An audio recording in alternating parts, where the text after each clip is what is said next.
El viento que bajaba desde el Popocatépetl, en los primeros días de diciembre de 1973, tenía una cualidad distinta a la de otros años.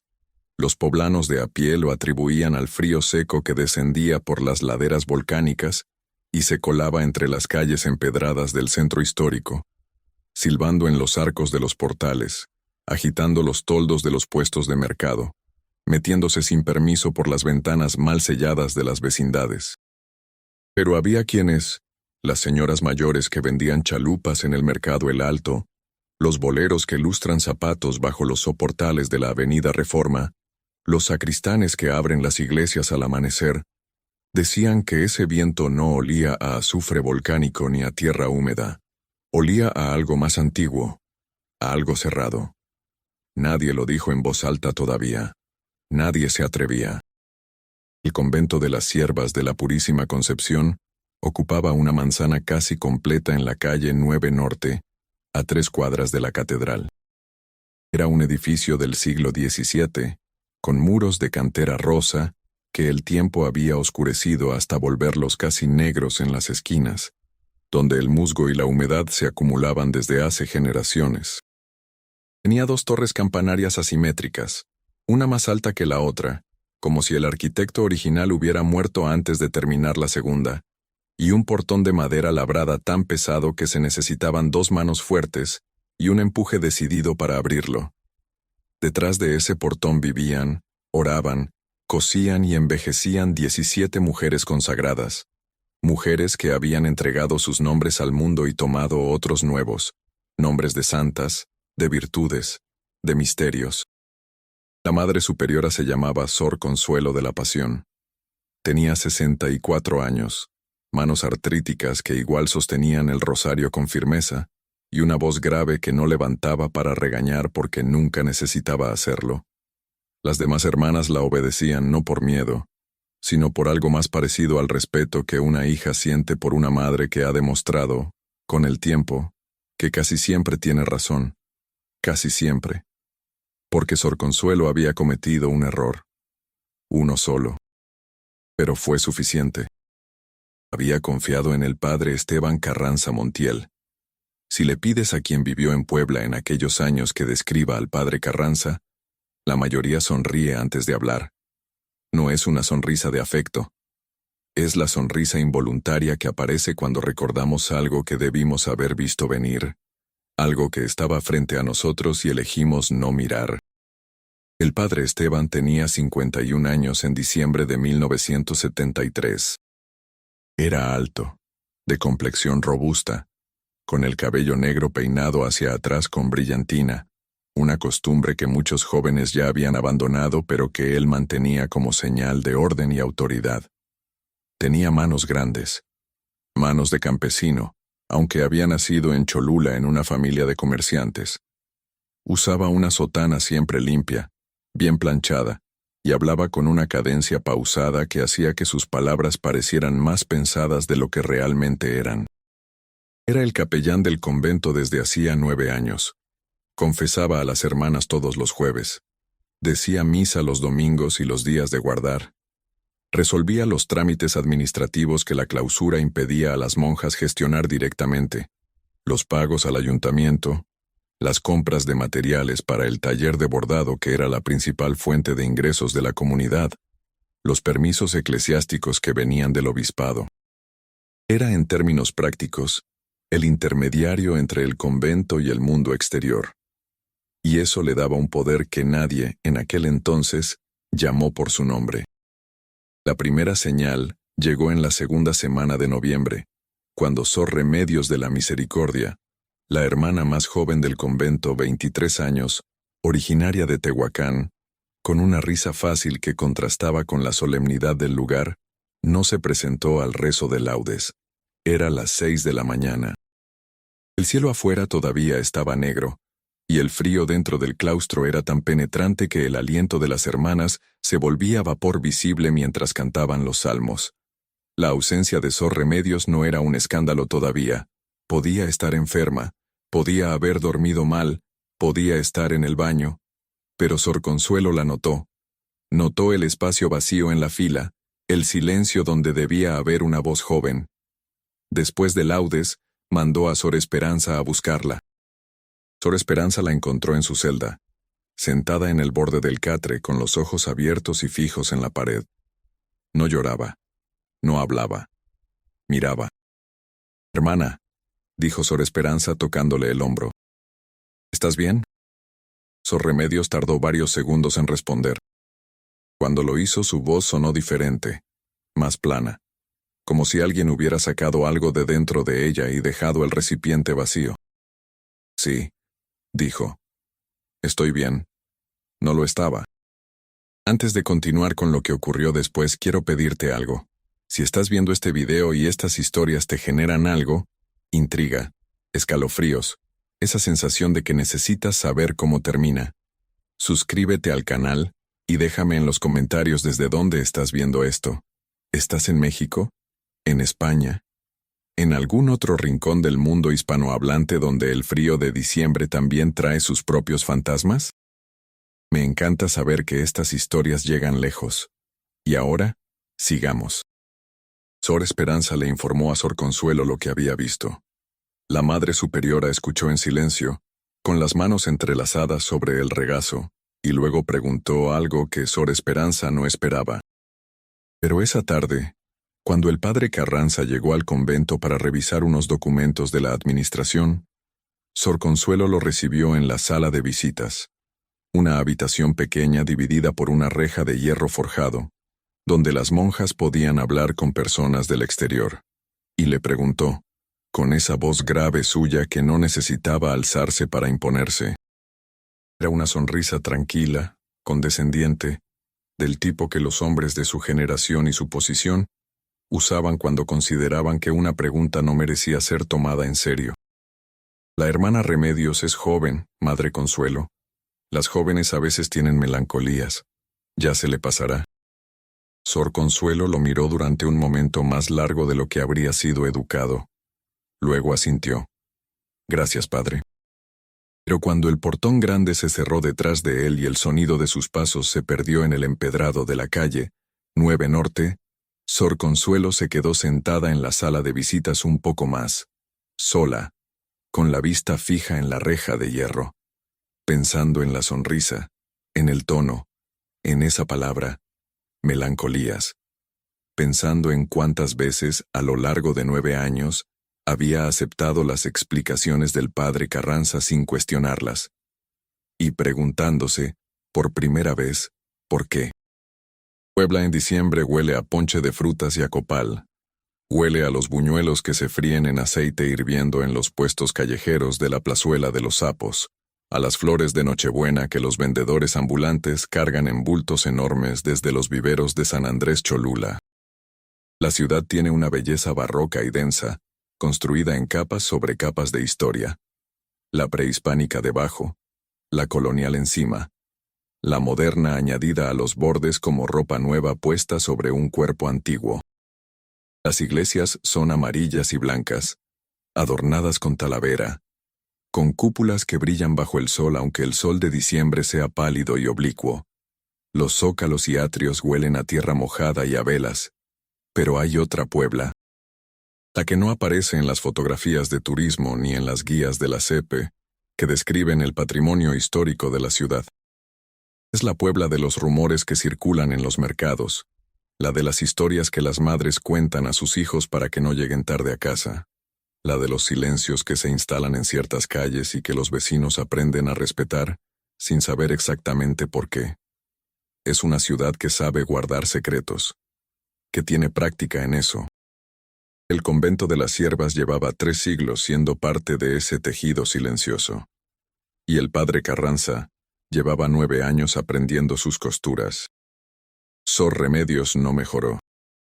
A lo largo de la tercera semana de noviembre, las hermanas comenzaron a notar cambios que iban más allá de la tristeza o la melancolía que el padre había mencionado con tanta ligereza. Sor Remedios dejó de comer con apetito.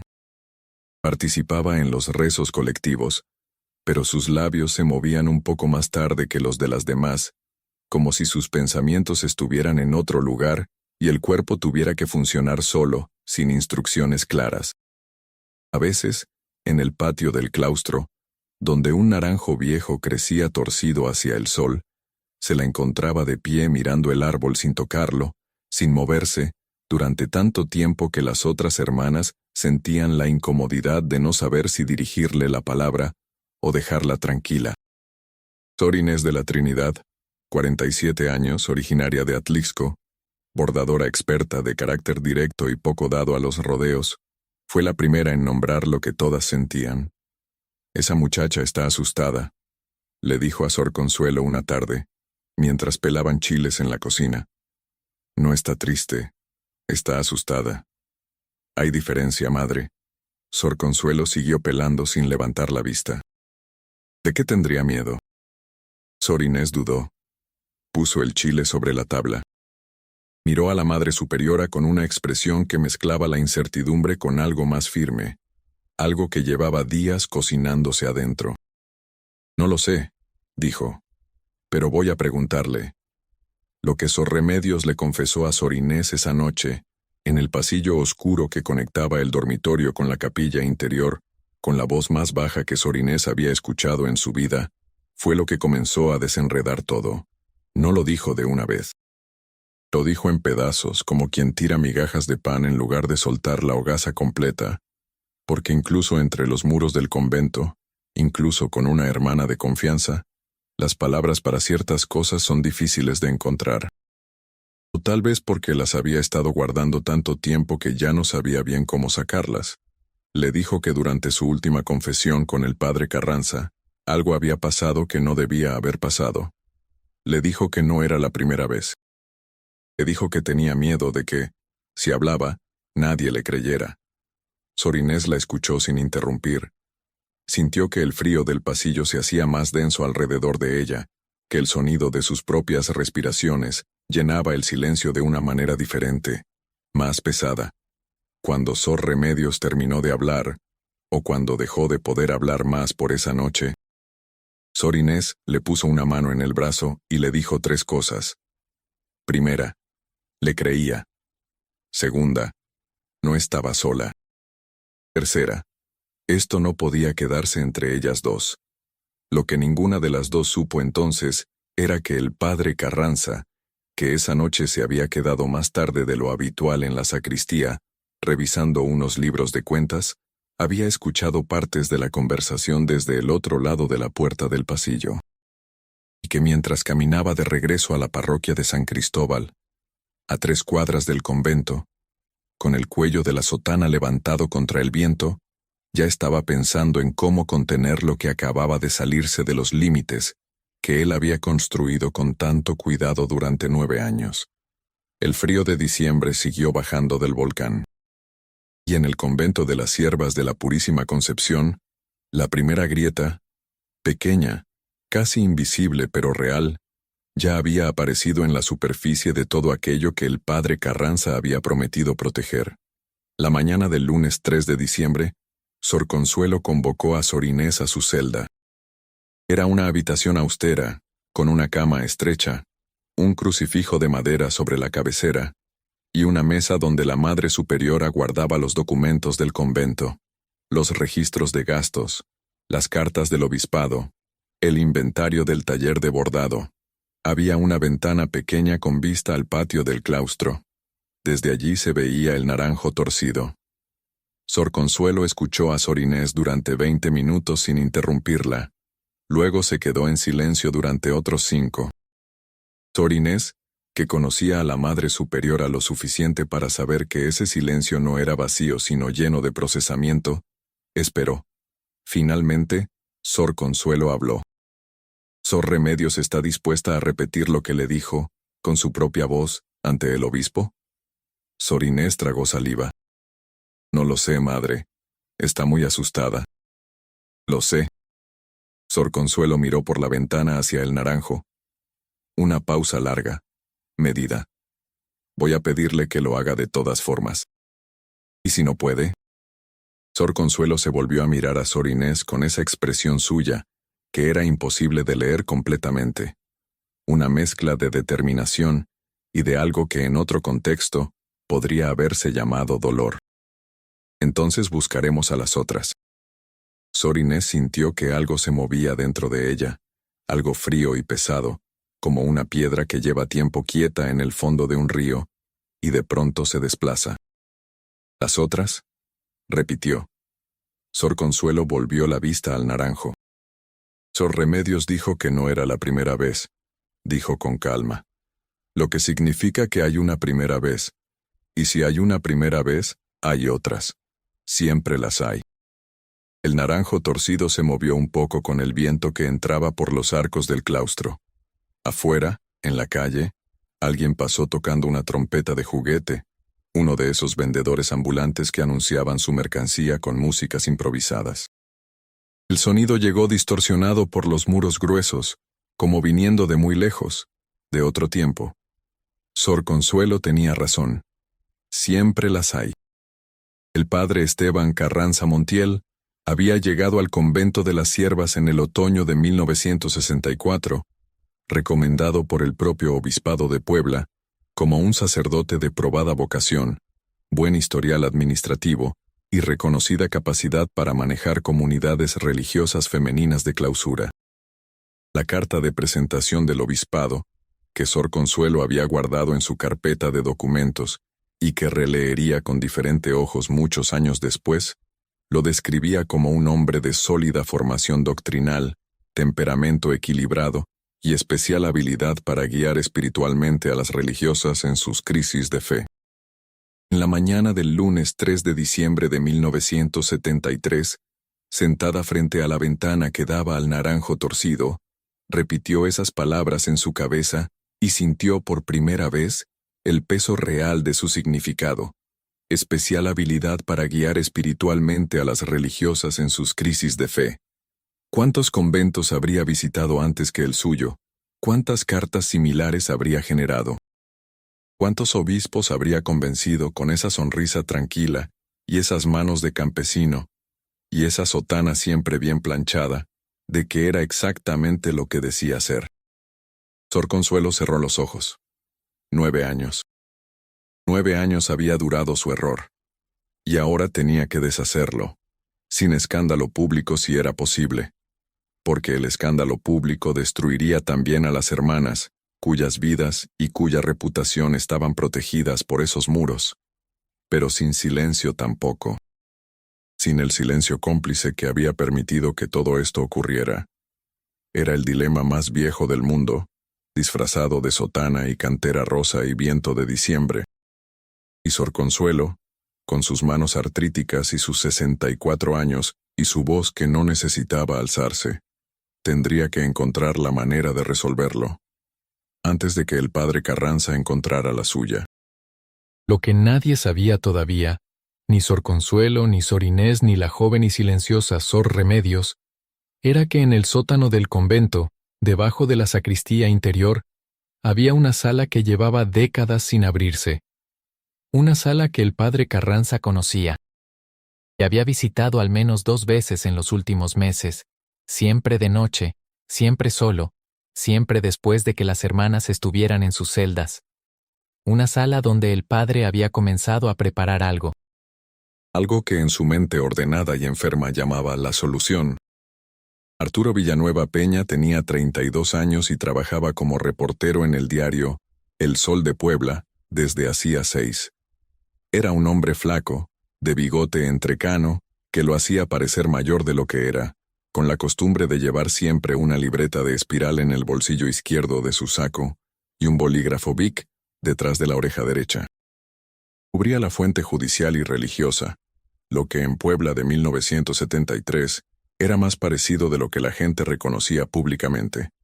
Los mismos círculos de poder, los mismos nombres que aparecían en las 2 agendas, las mismas conversaciones que se tenían en los mismos restaurantes con manteles blancos del centro histórico. Arturo conocía al padre Carranza. No bien, pero lo suficiente. Lo había entrevistado una vez, 2 años antes, para un artículo sobre la restauración de los retablos barrocos de San Cristóbal. El padre había sido amable, informado, generoso con los detalles históricos. Arturo había salido de esa entrevista pensando que era un buen personaje para tener en la Rolodex, culto, accesible, con historias. La primera vez que el nombre del padre Carranza apareció en algo diferente fue un martes de finales de noviembre de 1973, cuando la secretaria del Juzgado Cuarto Civil, una mujer de unos 50 años llamada Guadalupe, con quien Arturo tenía la relación cordial y mutuamente beneficiosa que los buenos reporteros cultivan con las personas que están cerca de la información sin ser ellas mismas la noticia, le dijo, al pasar, casi sin mirarlo, mientras le sellaba un documento.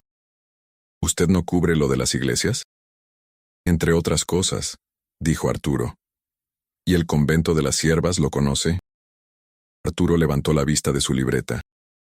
¿Qué pasa con el convento de las siervas? Guadalupe terminó de sellar el documento. Se lo entregó sin decir nada más. Pero antes de que Arturo guardara la libreta y se levantara para irse, ella le dijo, con la vista fija en los papeles de su escritorio: solo que si alguna vez alguien del convento necesitara hablar con alguien de afuera, usted sería de los pocos en los que yo confiaría para eso. Arturo salió del juzgado con el bolígrafo Bic ya en la mano. Esa tarde, en lugar de ir directo a la redacción, dio un rodeo por la calle 9 Norte. Se paró frente al portón de madera labrada del convento de las Siervas de la Purísima Concepción. Lo miró durante un rato. Escuchó el silencio que venía de adentro. Y escribió en su libreta con letra pequeña y apretada: ¿qué guardan estos muros?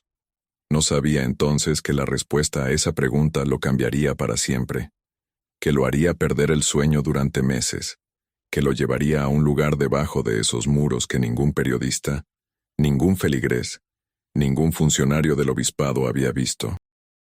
Y que lo que encontraría allí, lo que el padre Esteban Carranza Montiel había estado preparando en la hostilidad del sótano, con sus manos de campesino y su sotana bien planchada, y su sonrisa tranquila, era algo para lo que no existían todavía las palabras adecuadas en ningún idioma, aunque las habría.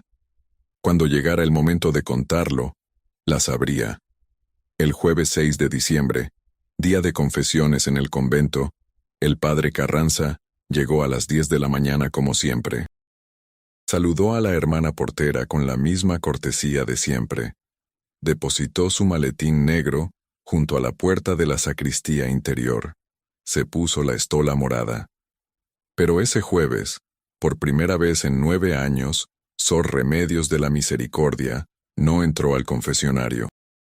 Y el padre Carranza, sentado en la oscuridad del confesionario vacío, escuchando el silencio del otro lado de la reja, entendió que algo había cambiado, que el tiempo que tenía para actuar era mucho más corto de lo que había pensado, que tendría que moverse más rápido. Afuera, el viento del Popocatépetl golpeó los vitrales de la capilla interior con una ráfaga larga y fría.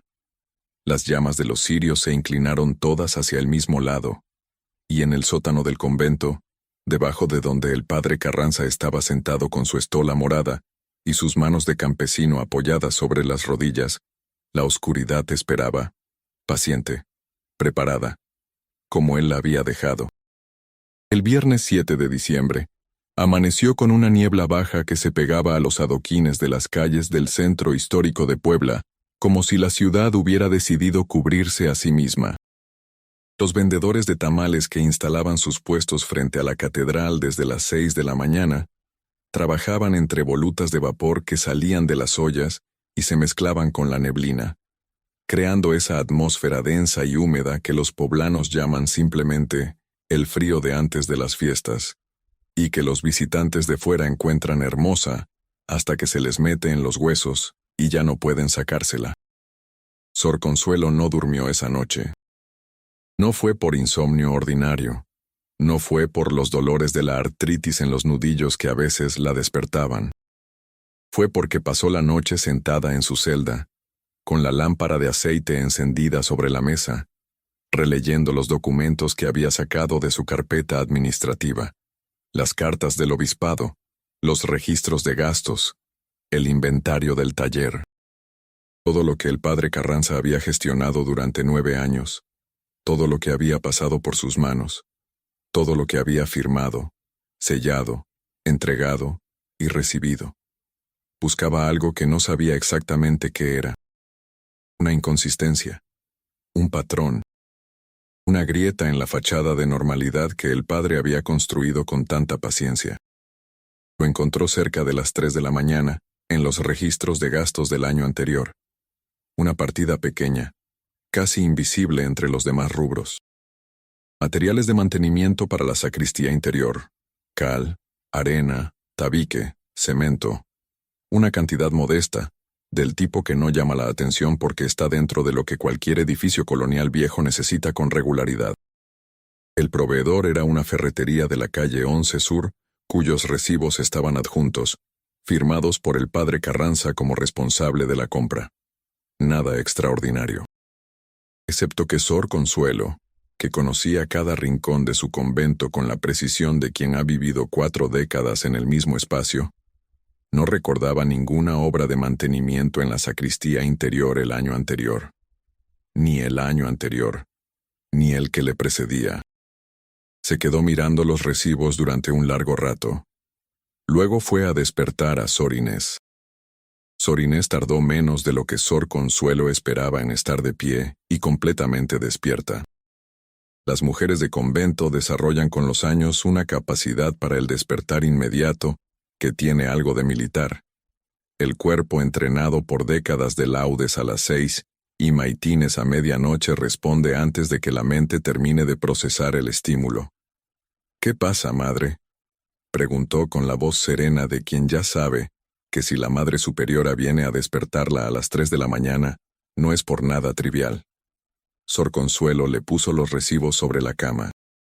Sor Inés los miró con la lámpara que traía en la mano. «Materiales de construcción», dijo, «para la sacristía interior». Sor Inés levantó la vista. «¿Cuándo hicieron obras en la sacristía interior?» «Nunca», dijo Sor Consuelo. «No en los últimos 3 años al menos. Yo lo recordaría». Silencio. Afuera, en el patio del claustro, el naranjo torcido crujió con el viento. Era un sonido familiar. Un sonido de siempre, pero en ese momento, a las 3 de la mañana con los recibos de cal y tabique entre las manos, resultó diferente. «¿Entonces dónde fueron esos materiales?», preguntó Sor Inés. Sor Consuelo no respondió inmediatamente. Volvió a mirar por la ventana hacia el claustro oscuro, hacia el naranjo que se movía, hacia la puerta de la sacristía interior que alcanzaba a ver desde ese ángulo, cerrada como siempre, con su cerrojo de hierro. «Hay algo que no he revisado en mucho tiempo», dijo finalmente. «Algo que dejé de revisar porque el padre Carranza me dijo que se encargaba de ello». Sor Inés esperó. «El sótano», dijo Sor Consuelo. La llave del sótano vivía en el llavero general del convento, un aro de hierro con una docena de llaves que Sor Consuelo guardaba bajo llave, paradoja necesaria, en el cajón de su mesa. Era una llave larga, antigua, de esas que parecen salidas de un cuento, con el ojo redondo y los dientes irregulares que solo encajan en una cerradura específica, construida en el mismo siglo que los muros que rodeaban a esas 2 mujeres. Sor Consuelo la tomó del llavero y la sostuvo un momento en la palma de la mano. La sintió más pesada de lo que recordaba. «¿Vamos ahora?», preguntó Sor Inés. «No», dijo Sor Consuelo. «Todavía no». Sor Inés la miró con algo parecido a la sorpresa. «Madre, si hay algo ahí abajo que no debería estar. Si vamos ahora de noche, solas, y el padre Carranza se entera antes de que yo haya podido hablar con el obispado, perdemos toda posibilidad de hacer esto correctamente». Sor Consuelo cerró los dedos alrededor de la llave. «Necesito un testigo externo. Alguien que no dependa de la estructura eclesiástica para su posición. Alguien que pueda llevar esto más lejos si es necesario». Sor Inés entendió lentamente. «¿Un periodista?». «La secretaria del juzgado cuarto civil», dijo Sor Consuelo con una precisión que dejó claro que ya lo había pensado. «Tiene un sobrino que trabaja en El Sol de Puebla, Guadalupe Recendis. La conozco desde hace años. Es una mujer discreta y honesta. Mañana, después de laudes, voy a pedirle a Sor Esperanza que le lleve un mensaje». Sor Inés miró a la Madre Superiora en la penumbra de la celda. Pensó en Sor Remedios, en su voz plana y vaciada. Pensó en los recibos de cal y tabique. Pensó en el sótano debajo de la sacristía interior, en la oscuridad que llevaba meses sin ser tocada por nadie excepto, quizás, por el padre Carranza. ¿Y si ya es demasiado tarde para algo? Preguntó en voz muy baja. Sor Consuelo la miró. Para algo, probablemente sí. Para todo, espero que no. Volvió a su celda con la llave en el bolsillo del hábito. No durmió el resto de la noche. Arturo Villanueva recibió el mensaje de su tía Guadalupe a las 10 de la mañana del sábado 8 de diciembre, día de la Inmaculada Concepción, patrona del convento, día en que las campanas de la calle 9 Norte tocaron más tiempo y con más energía que cualquier otro día del año litúrgico. Era un mensaje breve, escrito con la caligrafía apretada y vertical de su tía. Arturo, hay una señora en el convento de las siervas que quiere hablar contigo. No por teléfono. Ve hoy si puedes. Dile a la portera que vas de parte de Guadalupe Reséndiz. Tu tía. Arturo leyó el mensaje 2 veces. Tomó su libreta de espiral. Puso el bolígrafo Bic detrás de la oreja. Salió de su apartamento de la colonia Analco. Bajó por la avenida Reforma, esquivando los puestos de flores de Nochebuena, que ese día estaban particularmente abundantes, y llegó al portón del convento 20 minutos después. El sonido de las campanas todavía resonaba en el aire frío. La hermana portera, una mujer menuda de unos 40 años, con anteojos de carey y una expresión de reserva profesional, lo recibió a través del pequeño ventanillo que se abría en el portón grande. «Vengo de parte de Guadalupe Reséndiz», dijo Arturo. La portera lo miró durante un segundo. Asintió. Un momento. El momento duró 5 minutos. Arturo esperó en el umbral, con el frío de diciembre metiéndosele por el cuello de la chamarra, mirando la calle 9 Norte en ambas direcciones. Un niño pasó con un globo rojo. 2 señoras con bolsas del mercado discutían sobre el precio del bacalao. Un perro amarillo dormía en el sol pálido de la banqueta de enfrente. Una ciudad normal en un día de fiesta. Nada que anunciara lo que vendría. La portera volvió al ventanillo. «Pase, por favor. La Madre Superiora lo espera en la sala de visitas». Sor Consuelo y Arturo se miraron a través de la reja de hierro forjado de la sala de visitas. Él con su libreta ya abierta sobre la rodilla. Ella con las manos sobre el regazo, sin rosario esta vez. Era la primera vez que Arturo veía a una Madre Superiora de cerca, y le sorprendió la intensidad de su mirada. No era la mirada resignada o etérea que había imaginado, sino algo directo, evaluador, de una inteligencia activa y sin adornos. «Usted es periodista», dijo ella. No era pregunta. «Sí, madre». Arturo Villanueva, de El Sol de Puebla. ¿Ha cubierto casos de abuso por parte del clero antes? Arturo no esperaba esa directness. Tardó un segundo en responder. No directamente, no. He cubierto la fuente judicial y religiosa, pero... ¿Es usted hombre de discreción? Lo soy. ¿Y de valentía? Arturo la miró. Pensó en su tía Guadalupe. Pensó en los días que llevaba con la nota del ventanillo del juzgado, dándole vueltas en la cabeza. Espero serlo, madre. Depende de lo que me esté pidiendo. Sor Consuelo asintió lentamente. Estoy pidiendo que sea testigo, dijo. Que venga aquí el lunes por la mañana muy temprano antes de que el padre Carranza llegue a sus obligaciones habituales, y que baje conmigo al sótano de este convento. Lo que encontremos ahí, si encontramos algo, usted tendrá que decidir qué hacer con ello.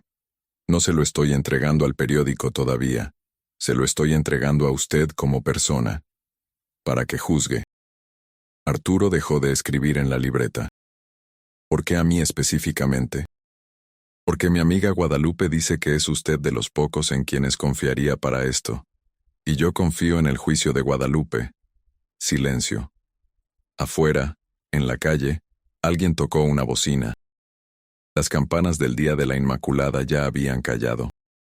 ¿Qué cree usted que vamos a encontrar en ese sótano, madre? Sor Consuelo miró la reja de hierro entre los dos. No lo sé con certeza, dijo.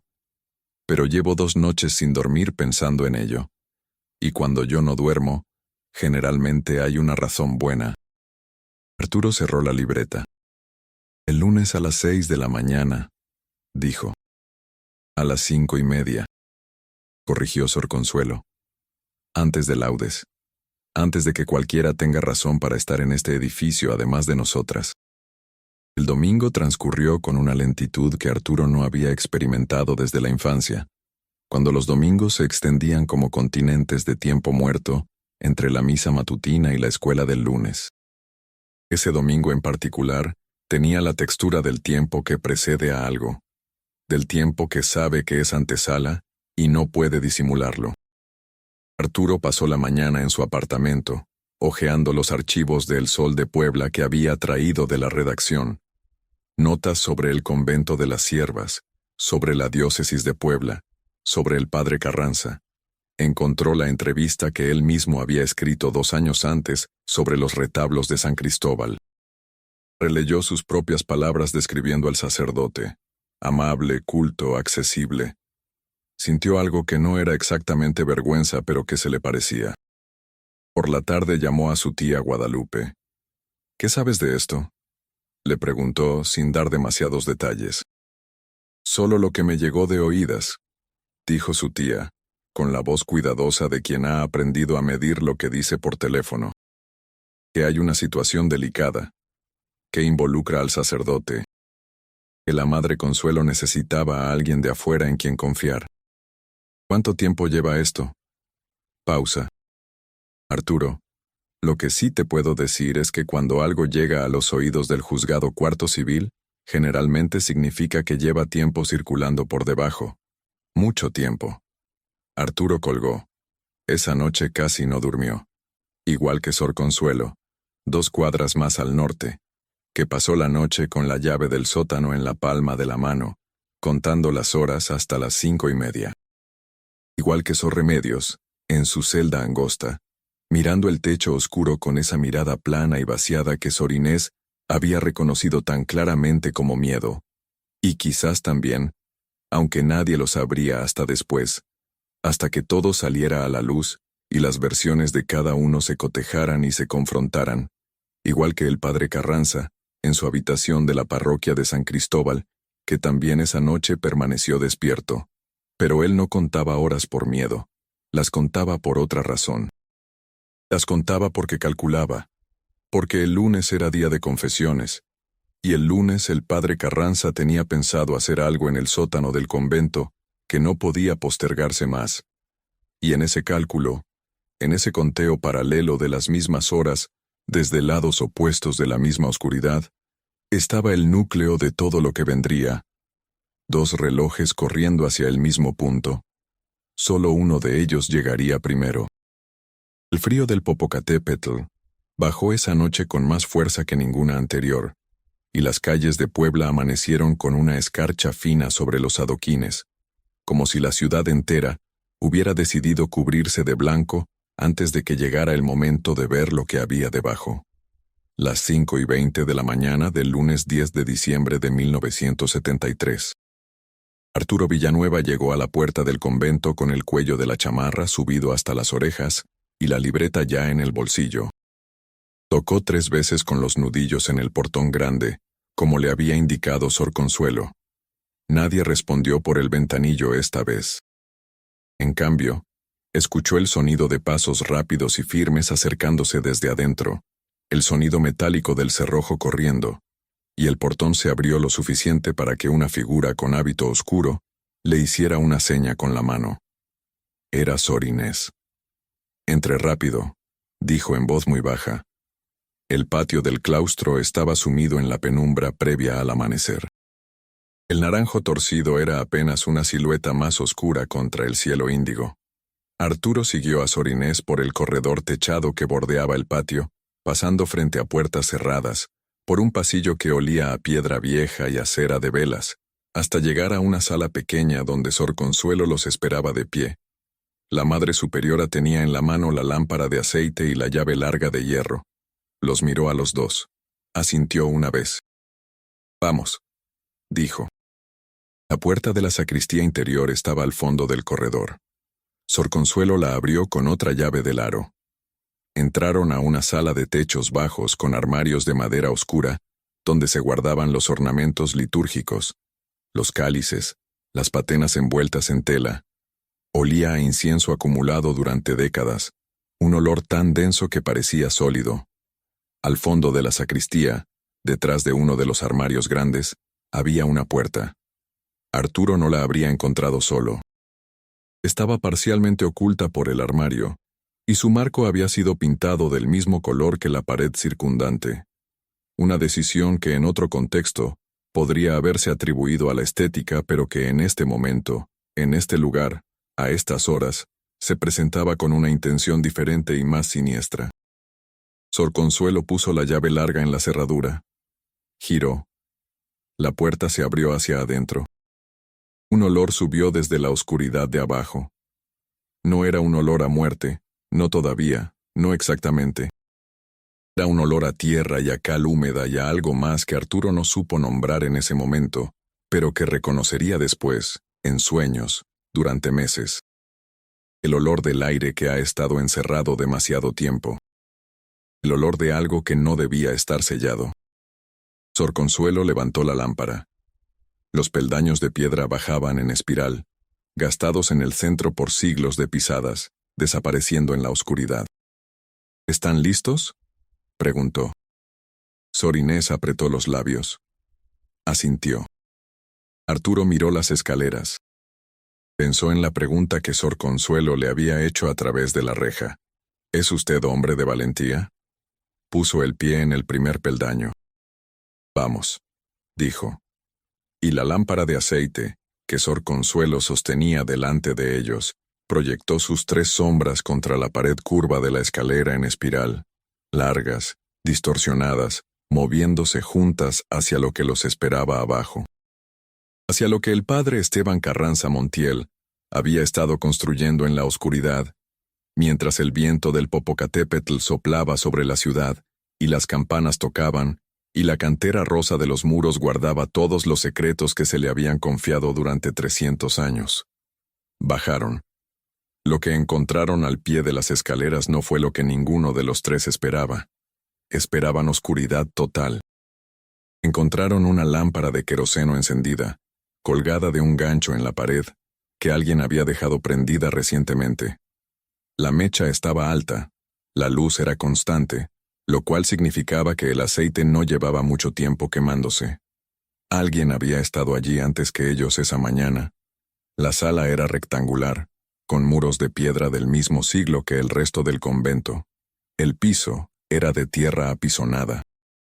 Había una mesa de madera rústica contra una pared, con herramientas sobre ella, una paleta de albañil, un nivel, un frasco de cemento gris sin abrir todavía, cubetas apiladas en una esquina, costales de cal, y en la pared del fondo, perfectamente visible bajo la luz de queroseno, había algo que le quitó el habla a Arturo, y le hizo soltar la libreta sin darse cuenta.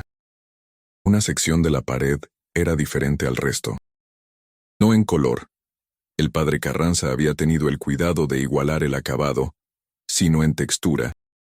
En la manera en que la superficie plana y uniforme de la cantera de 3 siglos contrastaba con una sección de unos 2 metros de ancho por 2 de alto, que tenía esa suavidad ligeramente diferente del mortero reciente, del trabajo nuevo que todavía no ha terminado de envejecer y curar. Una sección que había sido construida, no heredada. Sor Consuelo se acercó despacio. Puso la palma de la mano sobre esa sección de muro. Y entonces los 3 escucharon algo que ninguno de los 3 hablaría de este momento, sin que la voz se les quebrara. Un sonido, tenue, intermitente, proveniente desde el otro lado de esa pared nueva. Un golpe, después otro. Débiles, irregulares, como de alguien que lleva mucho tiempo golpeando y las fuerzas ya casi no alcanzan. Pero golpes. Sor Inés llevó las manos a la boca. Sor Consuelo cerró los ojos durante un segundo. Un solo segundo. El tiempo exacto que necesitó para que algo enorme y terrible terminara de instalarse en su comprensión del mundo. Y Arturo Villanueva, que había entrado a ese sótano como periodista y que saldría de él como otra cosa completamente, algo que todavía no tenía nombre pero que llevaría consigo el resto de su vida, tomó la paleta de la mesa y la puso en manos de Sor Inés. «Ayúdenme», dijo. Su voz sonó extraña, ronca, como si viniera de muy lejos. «Ayúdenme a derribar esta pared». La paleta de albañil era una herramienta pequeña para la enormidad de lo que enfrentaban. Arturo lo supo en cuanto la apoyó contra el mortero y empujó. La mezcla era reciente, sí, pero el padre Carranza había trabajado con cuidado, con capas, con la paciencia de alguien que no tenía prisa porque nadie iba a interrumpirlo. El primer golpe produjo apenas una línea blanca en la superficie gris. El segundo, una pequeña grieta. El tercero desprendió un trozo del tamaño de un puño. Los golpes desde adentro continuaron. Si acaso, se habían vuelto más frecuentes al escuchar la actividad del otro lado, más urgentes. Arturo sintió esa urgencia subiéndole por el brazo desde la paleta, entrando en su cuerpo y golpeó más fuerte. «Hay una barra», dijo Sor Inés, que había estado recorriendo la sala con la lámpara. «Aquí, detrás de los costales». Era una barra de hierro, del tipo que usan los albañiles para hacer palanca. Arturo la tomó sin preguntar cómo había llegado ahí. Sabía cómo había llegado ahí. La introdujo en la grieta que había abierto la paleta y empujó con todo su peso. Un bloque entero de mortero se desprendió con un sonido sordo y cayó al suelo de tierra, levantando una nube blanca de polvo de cal. El olor que salió por ese hueco fue diferente al de antes. Más cargado, más humano. Arturo no se detuvo. Llevaban 10 minutos trabajando cuando Sor Consuelo, que había permanecido de pie junto a la pared sosteniendo la lámpara de aceite con una mano, y con la otra apoyada en la piedra antigua como si necesitara ese contacto para mantenerse firme, dijo en voz baja. El hueco era ya del tamaño de una cabeza cuando la primera mano apareció desde el otro lado. Dedos flacos, con las puntas magulladas y ennegrecidas, que se aferraron al borde del hueco con una fuerza que contradecía el estado en que debían estar. Sor Inés soltó un sonido que no era un grito sino algo más antiguo, más visceral, un sonido que venía de un lugar previo al lenguaje. «Aquí estamos», dijo Arturo llevando la mano al hueco, cubriendo los dedos flacos con los suyos. «Ya estamos aquí. Aguante». Y desde el otro lado, con una voz que había pasado demasiado tiempo en la oscuridad y el silencio, y que sonaba como si las cuerdas vocales necesitaran recordar cómo funcionar, llegaron 2 palabras. 20 minutos que fueron los más largos de su vida. Más largos que cualquier espera de cualquier noticia. Más largos que el tiempo que una vez pasó en una sala de urgencias esperando que le dijeran si su madre sobrevivía a una operación. Esos 20 minutos tenían una densidad diferente, como si el tiempo dentro del sótano funcionara con reglas distintas a las del mundo de arriba. La primera en salir fue Sor Lucía de la Esperanza. 41 años.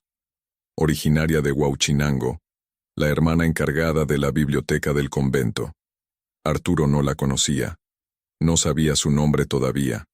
Solo veía a una mujer con el hábito sucio de polvo y cal, los labios secos y agrietados, los ojos que tardaron varios segundos en tolerar la luz de las lámparas después de la oscuridad total en que habían estado. Sor Consuelo la recibió entre sus brazos antes de que las piernas le fallaran, y las 2 mujeres se sostuvieron mutuamente durante un instante que Arturo no describió en ningún artículo, porque había cosas para las que el periodismo no tenía vocabulario adecuado. La segunda fue Sor Perpetua de la Misericordia. 56 años. Arturo la ayudó a pasar por el hueco sujetándola por los brazos. Cuando sus pies tocaron el suelo del sótano, se doblaron, y él tuvo que sostenerla casi en vilo. Era más ligera de lo que debería haber sido. Mucho más ligera. La tercera tardó más. Los golpes habían cesado. Arturo metió la cabeza por el hueco con la lámpara de queroseno extendida y vio, en el espacio reducido del otro lado, una cámara de unos 3 metros por 2, con los muros cubiertos por la misma piedra antigua, a Sor Magdalena del Corpus, 62 años, la hermana más anciana del convento después de la propia Madre Superiora. Estaba sentada en el suelo con la espalda contra la pared, con los ojos abiertos y la respiración visible pero irregular, como si el cuerpo hubiera decidido economizar cada función al mínimo indispensable. «Sor Magdalena», dijo Arturo. Y luego, porque no sabía qué otra cosa decir, «Ya terminó. Ya terminó». Sor Magdalena lo miró. Tenía la cara de alguien que ha pasado mucho tiempo negociando con la oscuridad y la duda, y que todavía no termina de creer que la luz sea real. «¿Es usted de la iglesia?», preguntó. «No, madre, soy periodista». Una pausa larga. «Bien», dijo Sor Magdalena. «Mejor así». Las tres mujeres necesitaban agua, comida, atención médica. Sor Consuelo tomó decisiones rápidas y correctas, con la eficiencia de quien sabe que la urgencia no admite deliberación. Sor Inés subió corriendo a buscar agua y pan de la cocina. Sor Consuelo fue personalmente a despertar a las demás hermanas, seleccionando con criterio a las de mayor ecuanimidad, Sor Esperanza, Sor Purificación, y excluyendo a las más jóvenes, a quienes el impacto podría resultar paralizante. Arturo se quedó en el sótano con las tres mujeres, ayudándolas a recostarse sobre los costales de cal vacíos que improvisó como colchoneta, hablándoles con la voz constante y baja que instintivamente asumió porque era la que correspondía a ese espacio y a ese momento. ¿Cuánto tiempo habían estado encerradas?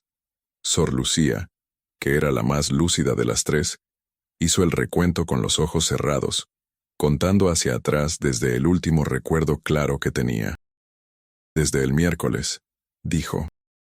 «El miércoles por la noche, 5 días, 4 noches, en un espacio sin luz, sin ventilación, con una jarra de agua que el padre Carranza había dejado adentro, detalle que Arturo anotaría después con la complejidad moral que implicaba.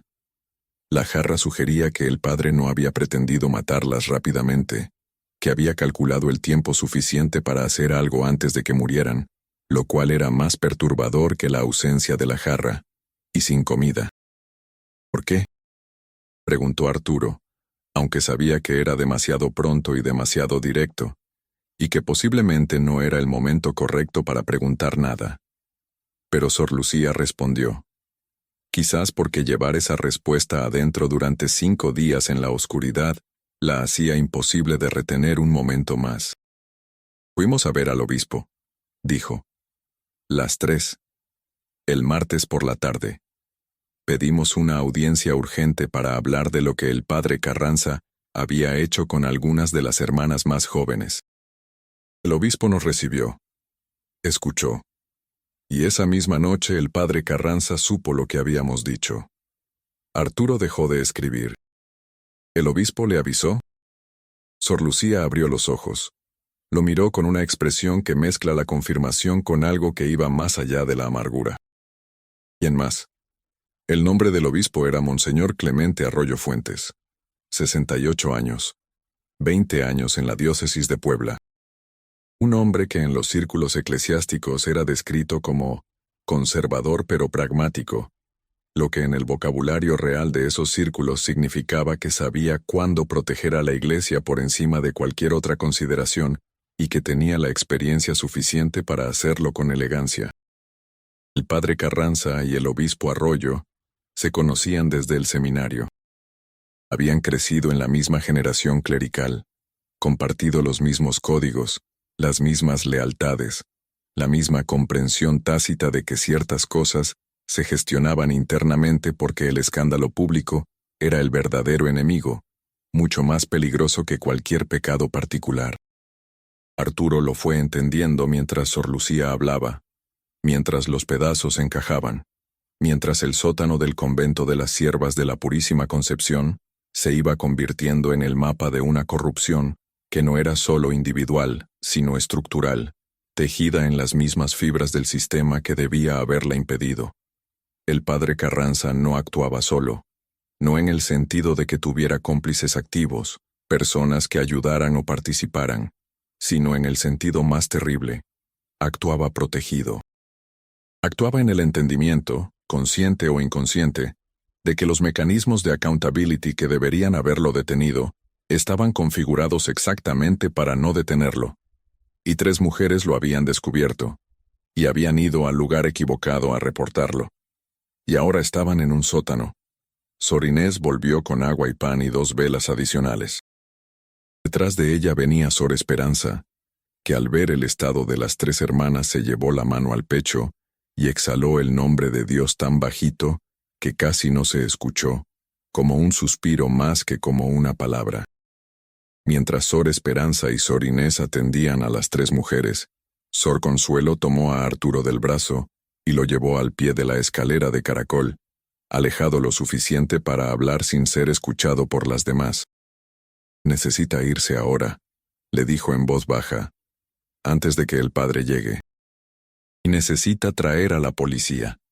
Arturo la miró. La policía en Puebla en 1973 no es exactamente... Lo sé. Sor Consuelo sostuvo su mirada. Por eso también necesita traer a alguien del periódico, un fotógrafo, un editor, testigos que no puedan ser silenciados de la misma manera que se puede silenciar a una denuncia solitaria. Arturo pensó en su editor, Rodolfo Espinosa, un hombre de 50 y tantos años que había cubierto el 68 desde Puebla, y que tenía ese tipo de temple que solo construyen los periodistas que han visto cómo los poderosos intentan borrar las historias que no les convienen. Pensó en el fotógrafo Bernal, que siempre tenía su cámara en el carro y que no hacía preguntas innecesarias antes de disparar. «Estaré de vuelta en 1 hora», dijo. «Tiene menos que eso», dijo Sor Consuelo. «El padre Carranza llega a las 10. Son las 7:15». Arturo miró su reloj. Subió las escaleras de 2 en 2.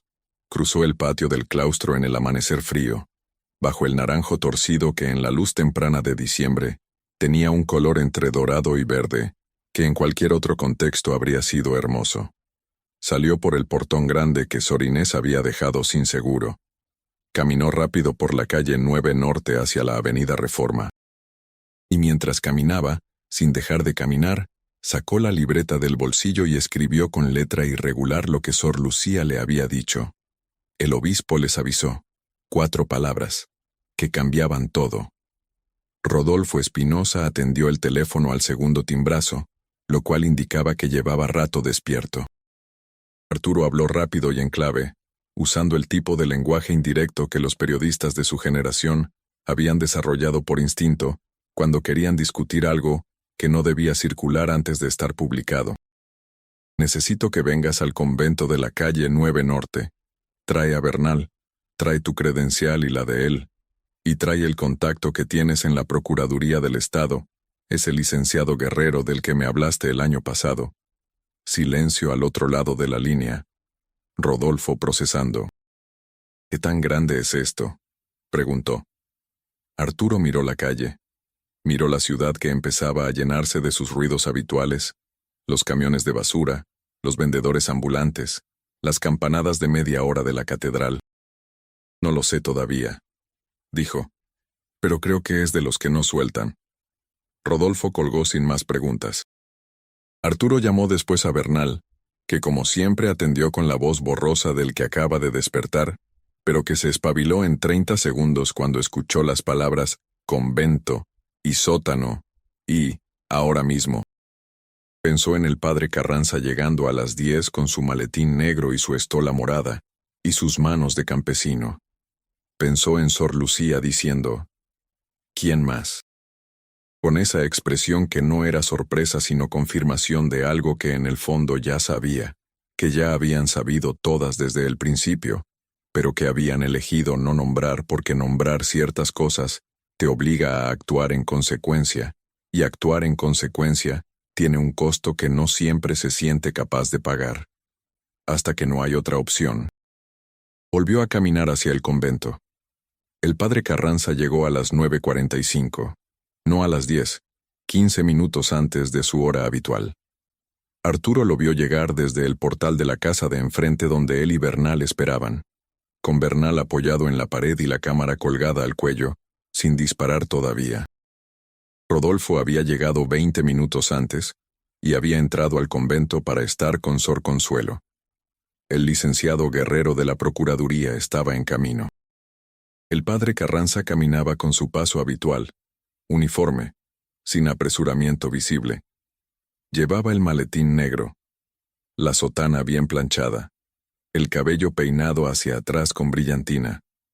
Parecía un hombre que va a cumplir sus obligaciones de siempre en un lunes de siempre, pero se detuvo frente al portón del convento, y no lo abrió inmediatamente. Se quedó parado durante unos segundos mirando el portón cerrado, luego miró la calle en ambas direcciones. Sus ojos pasaron por el portal donde estaban Arturo y Bernal, y Arturo contuvo la respiración, pero la mirada del padre continuó sin detenerse, sin reconocer, barriendo la calle con esa calma que no era inocencia sino entrenamiento.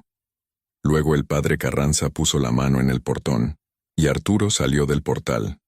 «Padre Carranza», dijo. El sacerdote se volvió, lo miró, reconoció. Arturo vio el reconocimiento en su cara, el reportero de la entrevista de los retablos, una cara conocida, una cara que en otro contexto habría sido bienvenida, y luego vio algo más. Algo que duró apenas una fracción de segundo, pero que Arturo no olvidaría. El momento exacto en que el padre Carranza entendió lo que significaba que ese reportero estuviera parado en esa calle a esa hora de esa mañana. La sonrisa tranquila no desapareció. Eso fue lo más perturbador. Se mantuvo, apenas modulada, como una máscara que había sido puesta hacía tanto tiempo que ya no recordaba cómo quitarse. «Villanueva», dijo el padre Carranza, «¿qué lo trae por aquí?» «Tengo algunas preguntas», dijo Arturo. «Por supuesto». La voz, pausada y culta como siempre. «¿De qué se trata?» «De las hermanas Lucía, Perpetua y Magdalena».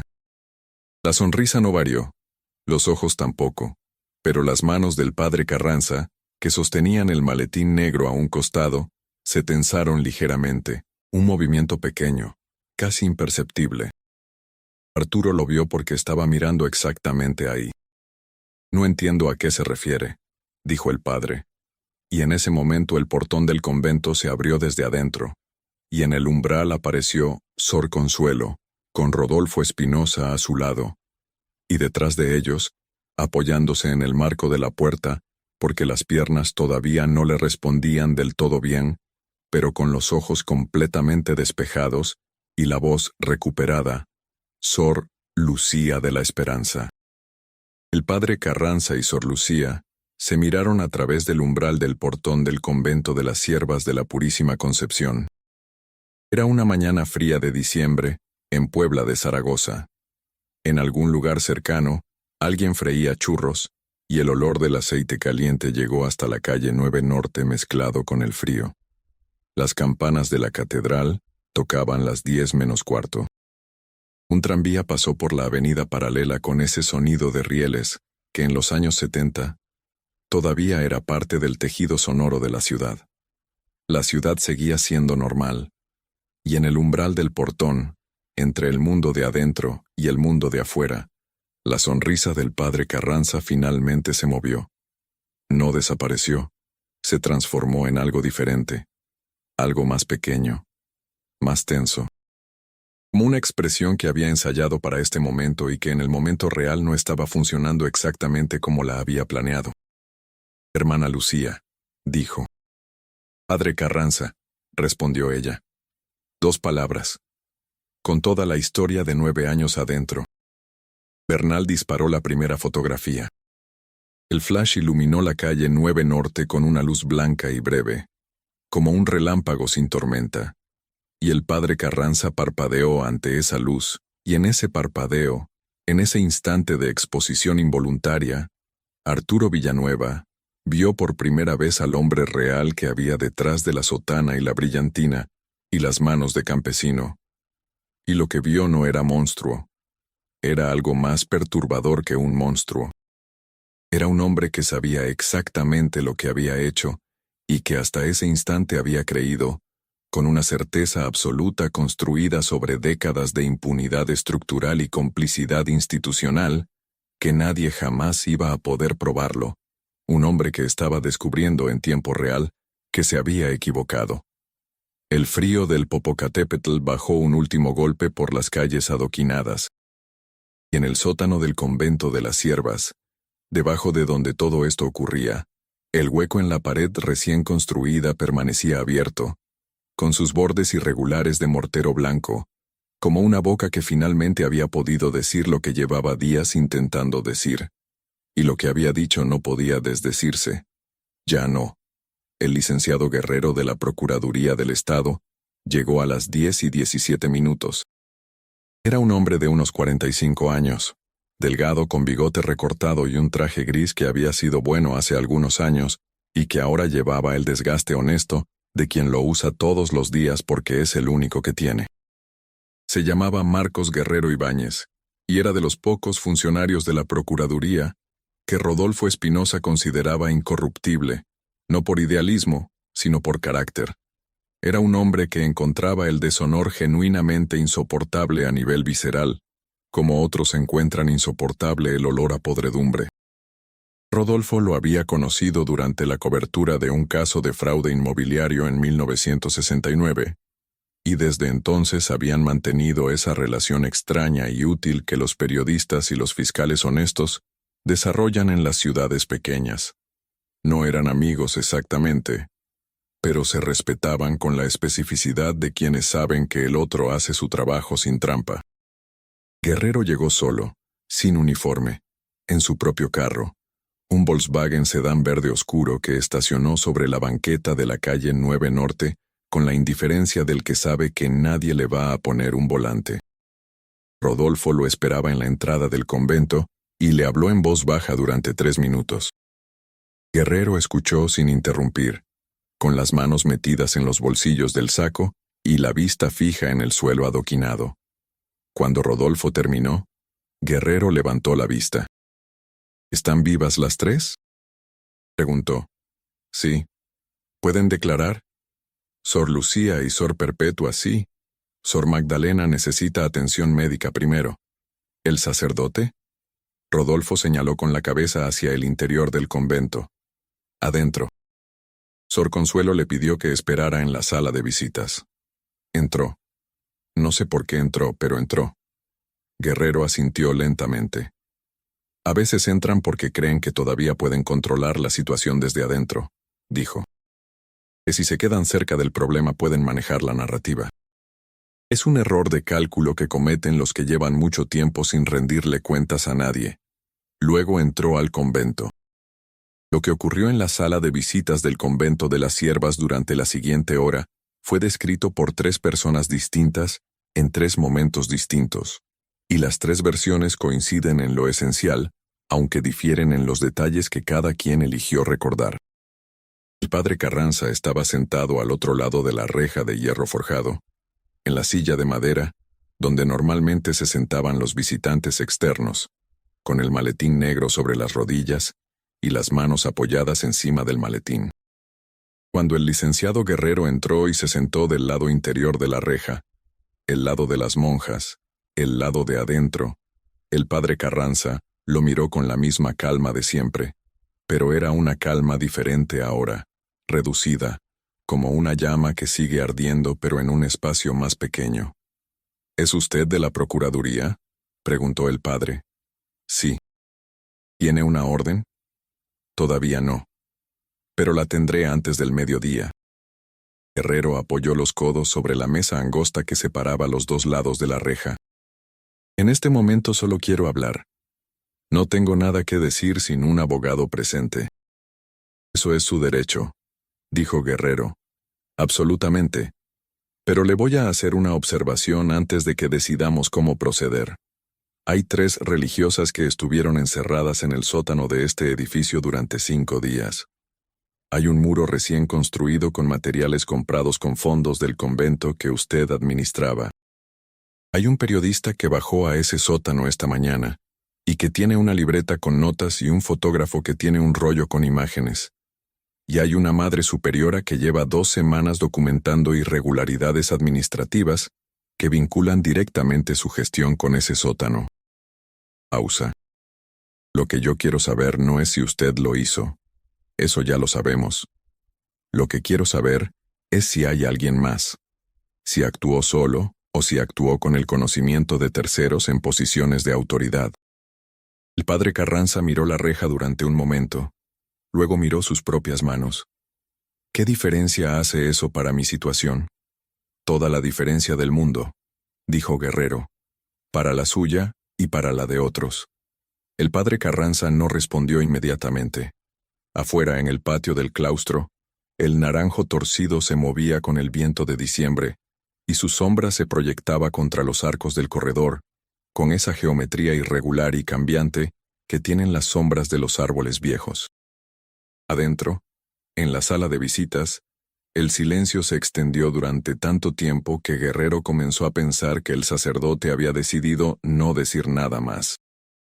Pero entonces el padre Carranza levantó la vista y dijo el nombre del obispo. Sor Remedios de la Misericordia se enteró de todo esa misma mañana, no porque alguien viniera a decírselo directamente, sino porque el convento entero lo supo en el espacio de 2 horas, con esa velocidad peculiar de los espacios cerrados, donde la información viaja a través de los muros mismos, a través de los pasos y los susurros y las expresiones de las hermanas que se cruzaban en los pasillos sin decir nada, y lo decían todo. Estaba en su celda cuando Sor Esperanza vino a buscarla. Sor Esperanza tenía los ojos húmedos y las mejillas encendidas de frío y de algo más. Algo que se instala en el cuerpo cuando el horror y el alivio llegan juntos, y el organismo no sabe bien cómo procesar esa mezcla. Las encontraron, dijo Sor Esperanza desde la puerta. Las 3 hermanas. Están vivas. Sor Remedios la miró desde el borde del catre. Tardó varios segundos en procesar las palabras. Cuando lo hizo, algo en su cara se movió. No fue una explosión emocional. No fue el llanto inmediato que Sor Esperanza quizás esperaba. Fue algo más lento, más profundo, como cuando una estructura que ha estado bajo tensión durante demasiado tiempo, finalmente recibe la señal de que puede aflojarse. ¿Y él? Preguntó. Está en la sala de visitas con un hombre de la Procuraduría. Sor Remedios asintió despacio. ¿Va a ir a la cárcel? Sor Esperanza dudó. Porque era una pregunta honesta que merecía una respuesta honesta, y la respuesta honesta en Puebla en 1973 era más complicada que un simple sí. No lo sé, dijo. Pero hay un periodista, y hay fotografías, y hay 3 hermanas que pueden hablar. Sor Remedios se levantó del catre. Se alisó el hábito con las palmas de las manos. Ese gesto automático y cotidiano que uno hace cuando está a punto de salir a enfrentar algo y necesita un segundo de orden físico antes del desorden emocional. Entonces yo también voy a hablar, dijo. Arturo pasó las siguientes horas en un estado que reconocería después como el de los mejores y más terribles días de su carrera periodística. Esa condición paradójica, en que la mente trabaja con una claridad y una velocidad inusuales precisamente porque el corazón está siendo sacudido por algo que no puede ser ordenado ni catalogado. Tomó notas. Habló con Guerrero entre los trámites. Habló con Sor Lucía mientras Bernal la fotografiaba. Con su permiso explícito, Arturo fue insistente en eso. Sentada en el corredor del claustro con la luz de diciembre cayéndole desde los arcos. Sor Lucía habló con la precisión de una mujer que había pasado 5 días en la oscuridad, ordenando sus recuerdos, poniéndolos en secuencia, preparándose para exactamente este momento como si alguna parte de ella hubiera sabido que el momento llegaría. Me contó que las 3 habían ido al obispado el martes 5 de diciembre, porque Sor Consuelo no sabía todavía de sus planes, porque habían decidido actuar por su cuenta para no involucrar a la Madre Superiora en algo que podría costarle demasiado. Le contó que el obispo Arroyo las había recibido en su despacho del Palacio Episcopal, un despacho que olía a cuero y a tabaco de pipa, y que tenía en la pared un retrato de Pío XII que las miraba desde la altura con esa expresión de autoridad papal que no admite cuestionamiento.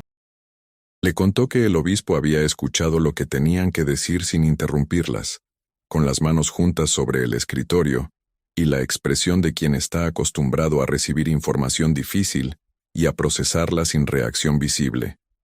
Le contó que al final de la audiencia les había dicho, con una calma que entonces les pareció reconfortante y que después entendieron como algo completamente diferente. Esto queda entre nosotros por ahora. Necesito verificar los hechos antes de tomar cualquier medida. No hablen con nadie hasta que yo me comunique con ustedes. Le contó que esa misma noche, pocas horas después, el padre Carranza había llegado al convento, que había pedido hablar con las tres en privado, invocando su autoridad como capellán, que Sor Magdalena, la más anciana, había argüido que era tarde y que no era correcto.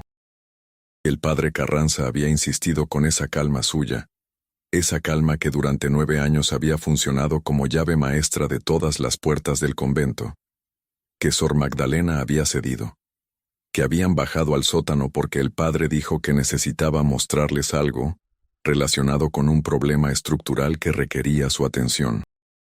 Y que una vez abajo, la puerta de la cámara interior, que el padre había construido a lo largo de semanas con los materiales comprados con los fondos del convento, se había cerrado detrás de ellas. Arturo escribió todo esto en su libreta con la letra más pequeña y más apretada que era capaz de producir, como si pudiera comprimir el horror en una tipografía más manejable. ¿Sabían que estaban vivas?, preguntó. En algún momento creyeron que... El miércoles por la tarde, dijo Sor Lucía. Sor Magdalena comenzó a rezar el oficio de difuntos. Pausa. Yo le pedí que parara. Le dije que el oficio de difuntos se reza por los que ya murieron, no por los que todavía están vivos. Que mientras pudiéramos rezar el oficio de laudes todavía había razón para esperar el amanecer. Arturo la miró. ¿Y lo rezaron? ¿Laudes? Todas las mañanas, dijo Sor Lucía. En la oscuridad total, cantamos los salmos de memoria. Las 3. Una pausa breve. Sor Perpetua se equivocó en el Salmo 94 el segundo día. Nunca se había equivocado en ese salmo. Le dije que había cantado bien. Otra pausa. Mentí. Pero era necesario. Arturo cerró los ojos un segundo. Luego siguió escribiendo. La ambulancia llegó al convento a las 11:30. 2 paramédicos que entraron con una camilla para Sor Magdalena, que era la que más urgentemente necesitaba atención hospitalaria. Las otras 2 hermanas fueron revisadas en el lugar por un médico que Guerrero había llamado. Un hombre joven que trabajaba en el hospital civil y que hizo su examen con la eficiencia contenida de quien está procesando algo que va más allá de lo clínico. El padre Carranza fue detenido formalmente a las 12:05 del mediodía, del lunes 10 de diciembre de 1973. Lo sacaron por el portón del convento esposado, con el maletín negro todavía en la mano. Un detalle que Bernal capturó en fotografía y que saldría en primera plana de El Sol de Puebla al día siguiente, y con la sotana que ya empezaba a verse diferente, como si la tela misma hubiera perdido algo de su aplomo al contacto con las esposas de metal. Los vecinos de la calle 9 Norte que estaban afuera en ese momento se detuvieron.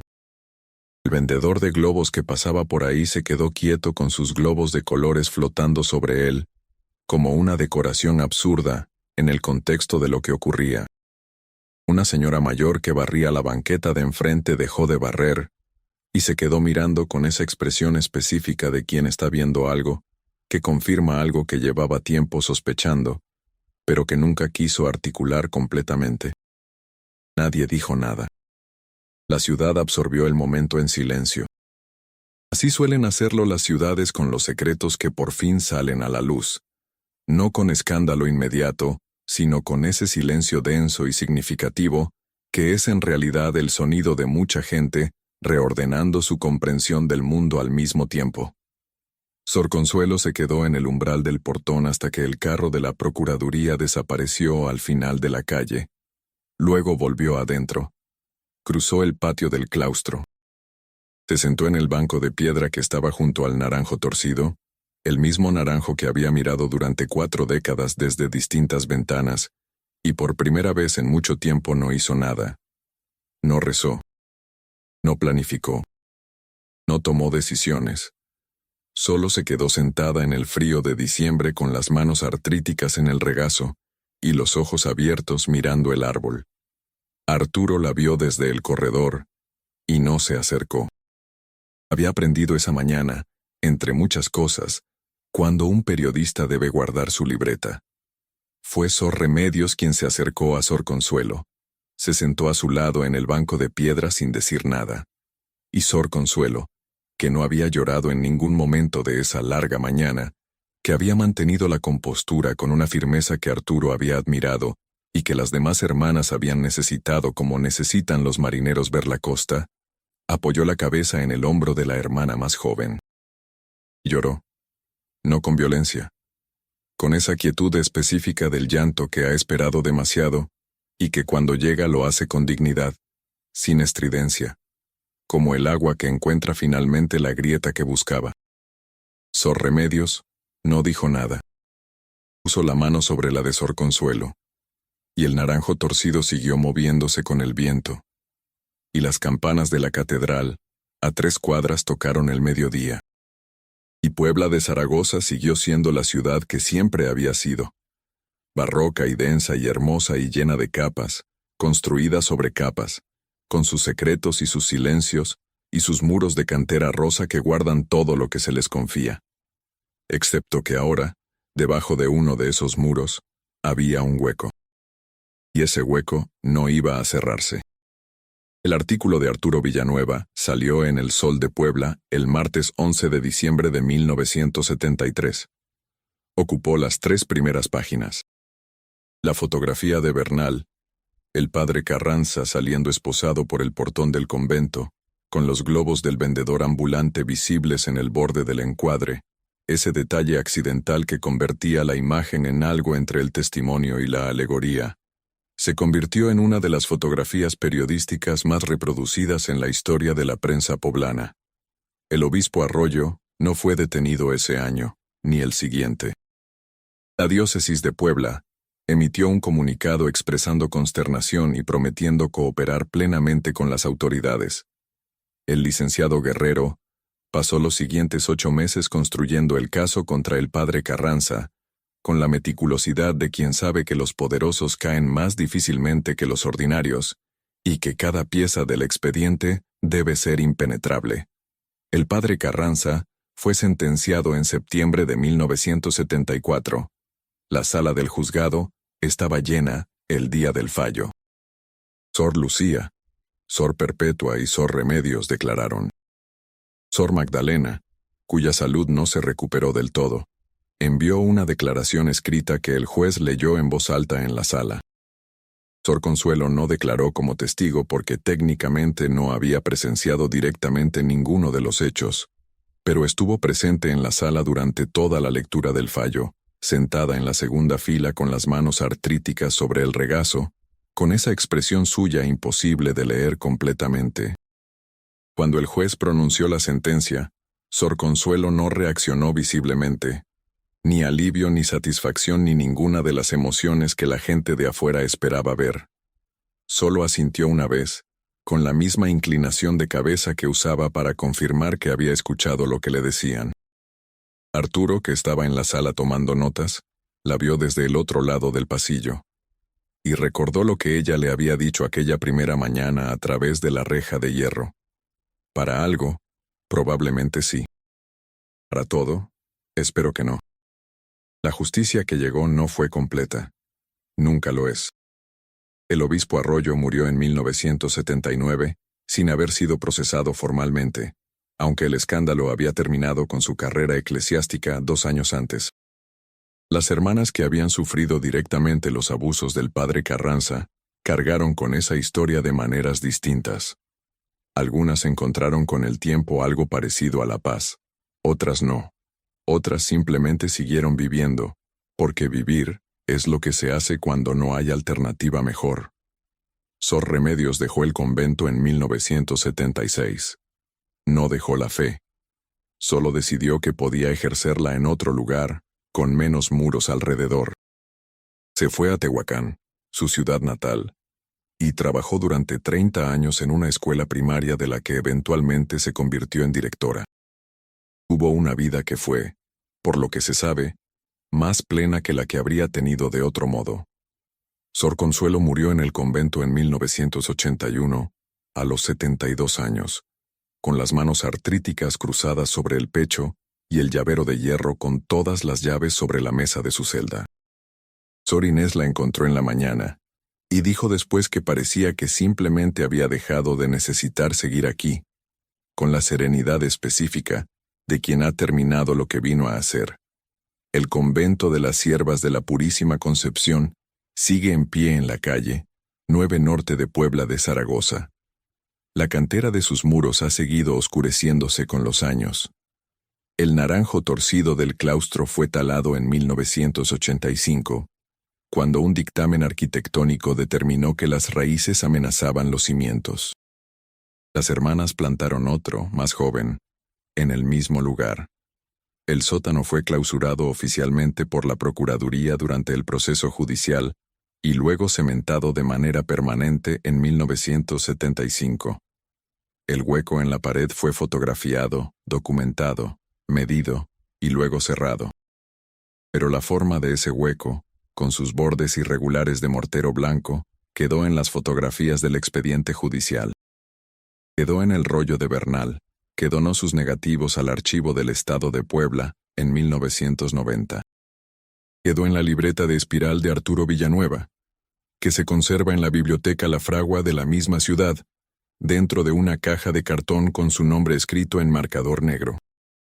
Y quedó, sobre todo, en la memoria de las personas que estuvieron en ese sótano a las 5:30 de la mañana, del lunes 10 de diciembre de 1973, cuando la lámpara de aceite proyectó 3 sombras contra la pared curva de la escalera en espiral, y el primer golpe desde adentro llegó a través de un muro que no debía haber existido. Arturo Villanueva siguió trabajando en El Sol de Puebla hasta su retiro en 1998. Cubrió muchas historias a lo largo de esos años: terremotos, elecciones, crímenes, tragedias de todo tipo. Nunca escribió un libro, aunque varios editores se lo propusieron. Cuando le preguntaban por qué, respondía siempre lo mismo: que lo que había visto en ese sótano era de las cosas que uno lleva cargando y no en papel, que algunas historias son demasiado reales para convertirlas en otra cosa que lo que son. Que la única manera de honrar lo que ocurrió en la calle 9 Norte en el invierno de 1973 era contarlo exactamente como fue, sin adornos, sin misterio sobrenatural, sin otra oscuridad que la que pueden producir 2 cosas: un hombre con poder sobre personas vulnerables, y un sistema diseñado para proteger a ese hombre por encima de esas personas. Esa oscuridad, decía Arturo, no necesita sótanos, ni cantera rosa, ni viento volcánico para existir. Existe en la luz del día.